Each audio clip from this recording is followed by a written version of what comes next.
குளித்தலை பேருந்து நிலையத்தில் குழந்தை திருமணம் தடுப்பு விழிப்புணர்வு நிகழ்ச்சியில் ஏராளமானோர் கலந்து கொண்டனர். கரூர் மாவட்டம் குளித்தலை பேருந்து நிலையத்தில் சமூக நலன் மற்றும் மகளிர் உரிமைத்துறை சார்பில் குழந்தை திருமணம் தடுப்பு குறித்து கிராமிய கலை நிகழ்ச்சி நடைபெற்றது.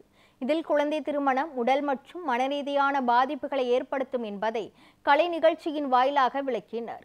குழந்தை திருமணம் நடத்தும் பெற்றோர், அர்ச்சகர், மண்டப உரிமையாளர் உள்ளிட்டோர் மீது சட்ட நடவடிக்கை எடுக்கப்படும் என எச்சரிக்கப்பட்டது. மேலும் குழந்தை திருமணம் நடைபெறுவது குறித்து பொதுமக்கள் 1090 என்ற எண்ணில் தகவல் தெரிவிக்கலாம் என கூறப்பட்டது.